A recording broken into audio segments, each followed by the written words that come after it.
what you get with Standard Chartered, a solid, trusted partner who understands wealth isn't just about money. It's about the people, values, and futures behind it. So today, email wealth.ke@sc.com to begin your journey, because your time is not tomorrow, is not later. Your time is now. All right. We're getting into conversations this morning, and this is with you, Kenya, at 30 minutes after 7 o'clock. There are many things that have been said over the last, few weeks and months and going into it. But one thing that has rung clear is that the president has been saying over time, you need to check your people. Let's look at it. We look at the very basic units of society. Man. Yes. That man, that person, connects with another person. And then you form a nuclear, which the basic unit then is a family. A family then operates in a community, and communities then mushroom amongst themselves, and then they build societies. Societies then build and build and build until we get to a nation. So the very basic is man. Then it's called a nuclear because of the people that you surround yourself with on a regular. He said that in that nuclear space, the reason why we are seeing the things that we are seeing in the manner in which we are seeing them is because parents are not doing what they ought to do to bring their children up in the right way. And he said something along the lines as, parents, you need to talk to your children. And I'm not quite sure what age he then delivered in terms of children, but you need to talk to your children. Essentially, families need to be having conversations with each other. Mm-hmm. If this is not happening, then we see what we are seeing in the nation at the moment, that you will see protests, you will see this, wanton destruction of property, that you will see this misbehavior, according to him, that, is happening. And that if you don't rein in this by starting at this, remember, basic unit yes. of society, which is the family, if you don't start by having those conversations at home, what we see as a spillover into the streets is what is the cause, or rather the lack of communication or talking to each other at home is what is going to cause what we see on the street. That had we had, and my mother would say, proper home training, or having those conversations, then all of this nonsense that we see happening wouldn't be happening. Did I get it right? No, you got absolutely spot on. Okay. And speaking of the family unit, you know how when we have morality conversations, there's always that debate that where does it then start from? Does it start in school? Mm-hmm. Is it taught in church? Or does it start at home? And it seems we are going back to the family unit, like you said, and these conversations right around the dinner table, mm-hmm. Where parents are speaking to their children, not just about education, not just about their future, but also looking at the environment we're in, mm-hmm. having those conversations, very, very deep, candid conversations. And so what it seems, in this case, what you're referring to is from last year, the anti-tax protests. Mm-hmm. That's when we started now having this conversation. And who started this conversation? Well, the president started the conversation. And this was in reference to the Gen Z protests. Yeah. And among other things, there was a point where he said that, you know what? I think parents should do their job. Okay. You need to sit down with your children. Mm-hmm. You need to have conversations with your children. And the reason why we are seeing a decline of the moral fabric, for lack of a better word, is because these children on X, on these social media platforms, are not being spoken to. Mm-hmm. No one is talking to them about the good, the bad, and the ugly. And so we come to the conversation that we saw yesterday when he was speaking in church. Yep. And he repeated the same thing. And this is not the first time he said this. It's repeatedly talked about parents taking care of their children. And if I'm just to go directly to the quote, he said, I ask parents to be responsible for their children. The police are trained to deal with criminals, not parenting. In that one statement, it's so loaded that you can unpack it to mean different things. Unpack it. So, on one hand, on one side you have parents, then there is the question of responsibility. Okay, taking a parental role and taking parental responsibility. Then there are children on this other side. So the conversation is between a parent and the children. Then he brought in the angle of the police, and he said the police are trained to deal with criminals and not parenting. Yeah. It is very clear what he was referring to. It was very, very clear where he was coming from. You see, there is something we call context in conversations. So within this, in this conversation, the context is, father says, if you surrender your children to the police, again, there's a lot to unpack there. If you surrender your children to the police. What does that mean? You know, in Kiswahili, you literally translate it loosely to say, ukiachilia watoto wako waende kwa polisi, ama wakutane na polisi. Then what do you expect? It's a question actually he was asking parents. So let's assume here the president is addressing the parents and is asking you as parents, if you surrender your children to the police, what do you expect? Yeah. So in Swahili we say, jaza mapengo. Fill in the blanks. Fill in the blanks. Okay. So He's not finishing it for you. He's just telling you, if you release your children to the police, what do you expect? So if you were to make an inference from what he said, Yes. that you basically what you've done is that you've allowed your children into the streets, whereby the police have an order to then maintain law and order, and that there's certain things that they have been given according to the law in terms of rights or provisions to then do. So if you allow them into the streets, basically what you've done is that you've allowed them into the hands of the police. What you expect is going to happen, being aware of those provisions that are allowed by and of the police. So essentially it's your fault. Yes. If anything should happen to them, Yes. that you would deem as them, flying in the face of human rights. If we look at the backdrop, essentially what he's saying is they will be killed. They will be shot. What do you expect? be maimed. Because police are trying to deal with criminals. Yeah. So when you release your children, and look, if we just take a step back, December 2024 in Homa Bay, Yeah. this was a rally. And this is what he said. I'm just going to paraphrase what he said because a lot was said in that rally. Basically, he was urging parents to take a more active role in shaping their children's character. And he said, these children are our blessings from God. And it was the same time he was promising to end abductions. You remember in that rally? Yeah. Where he was promising to end And abductions. Yeah. And Raila Odinga was also standing next to him. But then, before promising to end abductions, he had said, speaking to parents, take a more active role in shaping your children's character. Okay. Do you think that that's a genuine concern? And we're going to hear from people this morning because, like we said, this is part of a conversation that we have with everybody, then to be able to weigh in on this. Yes. Because if what we see in society is as a result of parents not taking an active role in training their children, then that's something that you want to look into. It's something that parents would want to look into. It's the father whose son said, I'm going to the protests tomorrow, and his father begs him not to go. And he says, actually, no, what I'm going to fight for is so that these siblings behind me can have something to hold on to in this country in the future. So in that kind of a conversation, did the father fail? Did something happen that would then be seen as a father's failure in raising his children? And so that is why we see a spillover in the street. This is some serious stuff, And even as we talk about it, the question that we would then have to ask is, and I'm seeing Isa in the comments already saying, I talk to my children. I speak to my kids. I speak to my those who are in the street today, or those who protest, or anybody who raises their voice on whatever platform, here in this studio, out in the streets, in the spaces that they have on social media, which it allows us to do in this day and age. Are you speaking to those who are coming behind you? Will those who come behind you then actually find you faithful in doing that?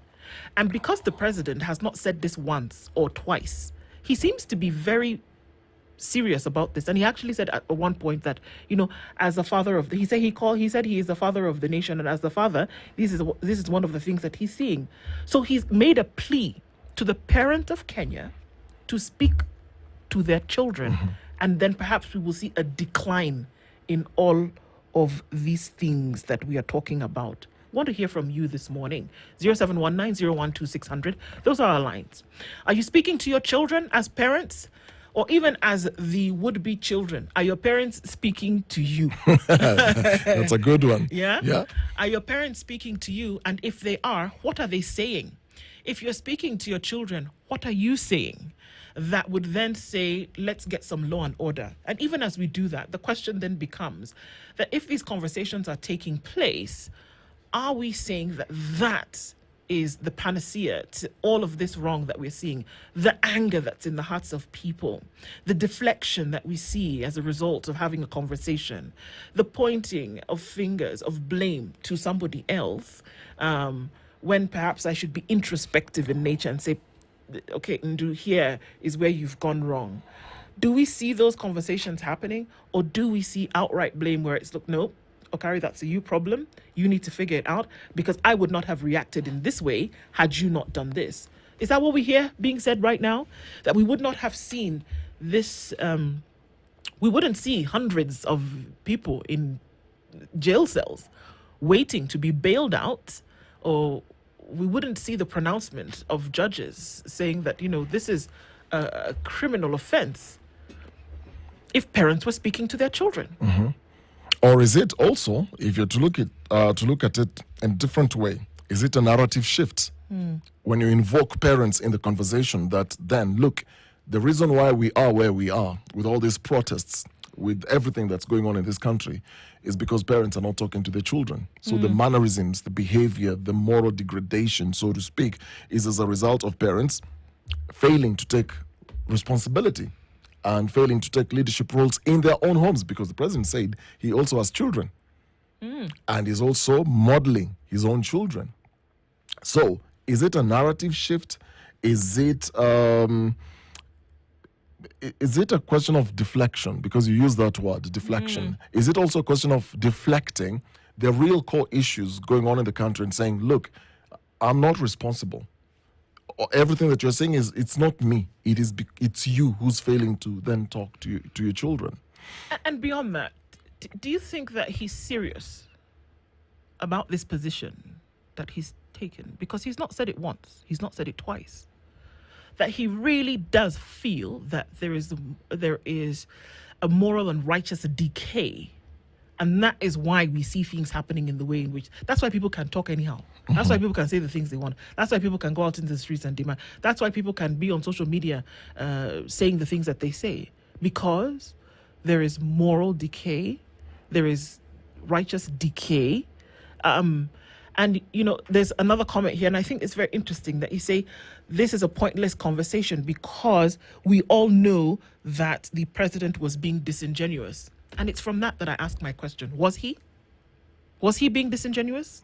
Or does he actually believe that the problems that are being faced in Kenya today is because, remember, the very basic unit in society is not doing its job as to raising properly the people that they are now sending into the larger unit of society, community. They're not doing their job. If they had done their job properly, we would not be seeing these things. To me, it's very clear what he said. Does he believe it? Or is he looking for a scapegoat for the issues that are so clear in the country at the moment? Is he also listening to the parents? Is there feedback? Because communication is two-way. So are people also responding? Are people also telling him, look, we are talking to our children and this is what's going on? Because, like you said, it's not the first time he said that several times. 5 days after Sabasaba, he basically asked parents to shield their children from people inciting hateful online content. No, he said parents must talk candidly to the youth and stop inciting them to violence and lawlessness.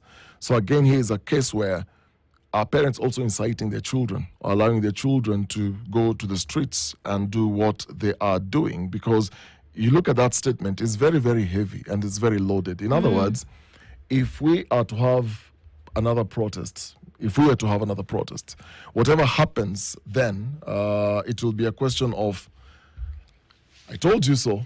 I told you this is what's going to happen. Police are trained to deal with criminals. And so if you hand over your children to the police, what then are you going to expect? Absolutely. We're asking that question this morning. We'd like you to talk to us on 0719012600. Call in and let us know. Are you talking to your children? What are you saying? And are your parents talking to you? And what are they saying? Let's look at some comments that are coming in this morning. Joy Salamu said, so Gen Z's are children when it fits them. That's the question she asks this morning. Rahim Tula Omar says, does he even listen to the Dear Mr. President? I think we should stop. Why stop? Abuto Kamala says, as a child, parents have gone into self-preservation. They're urging us to just endure the hardships of this regime until 2027. Mutuflani, I see you. Chris Mora says, saw many Gen Zs at a Matatu launch and they were really happy, then became rowdy later in town. Okay. Masongo says he has no moral authority to advise us or our parents on what to do. He's guilt-tripping parents. Edwin says parents are not responsible for adults. Each person is responsible for their decisions, including attending disorderly protests likely to get fatal with the presence of thieves, killer police, and goons. Jeffrey Nicholas says it was really reckless and an irresponsible statement from the head of state, and it was purely inciting police to the public. Okay. Dee says, shifting blame on the real issues. You can't muzzle our voices. It's got nothing to do with parenting. And he's just saying that he doesn't want to be held accountable, according to Langat. He's criticized. He doesn't want to be held accountable, doesn't want to be criticized, doesn't want to be questioned, and everyone must worship him, or he sends police, NIS, and DCI bosses to kill those not adhering to that. Shirley Maina says, no children on the streets, young adults expressing their anger at the blatant abuse of power, office and recourses robbing them of hope. Robert says, it's a joker by insinuating that those police officers sent to the streets are not parents. It's disgustingly insensitive. Those officers are our fathers, their brothers, sisters, and uncles. We'll be right back, says that watoto wasipofunza na mama watafunzwa na ulimwengu. There's a visible decay in those children, no doubt, he says. It's got everything to do with how they've been raised. Kenyans lead in single parenting, and he said that's one of the issues that we're seeing that is putting people, out on the streets. So, I mean, a variety of responses here. Just to hear that, are we seeing that there's deflection? Are we seeing that it's taking us away from the real issues? And that's to set the stage for this conversation that we'll have in a little bit more with you when you come back from this break. That if we don't have the conversations about what really may be ailing the country, then we're going into a problem. I believe it was the Member of Parliament for Yatta who said that actually if we don't look at really what is ailing us, and it doesn't matter. It's Kenya here, it's Uganda tomorrow, it's Nigeria where we can talk about ails from here till the heavens.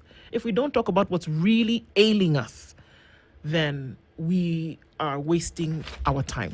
We'll continue with this conversation. It's now 29 minutes to 8 o'clock. This is the Situation Room. Parents not talking to their children, our children not talking to and or listening to their parents. And is this the reason for the problems that we see? We'll play that clip when he's spoken about that in just a minute when we come back from this break. And just to look at some of those comments from you. We'll talk about this a little bit more when we come back. So I've got to ask you, even as we go on this break, are you feeling unwell? Do not search for your symptoms. Find a trusted healthcare provider near you. The Aga Khan University Hospital has brought specialized world-class care to your neighborhood. It doesn't really matter where you are. Our conveniently located clinics offer specialist clinics, diagnostics, and pharmacy services, ensuring you and your family receive the best. See your cardiologist, pediatrician, gynecologist, family physician, surgeon, diabetologist. Did you know one existed? Gastroenterologist, neurologist, pulmonologists, among other consultants near your home. For families along Thika Road, we've got you with the following medical centers. The Akai Medical Center at the Akai Plaza along Thika Road, Roy Sambu Medical Specialty Center at the Jewel Complex building, and the Roiru Medical Center at the Viashla Business Center at Kamaki's, and the Juja Medical Center at the Juja Professional Center in Juja Town, the Thika Medical Center at T Plaza building, and the Kano Medical Center at Kilele Mall. Visit any Aga Khan University Medical Hospital Center in your hood today or call 0730 011 888. That's 0730 011 888. Aga Khan University Hospital. World-class care here and now. This is the Situation Room. This is the Situation Room. The only way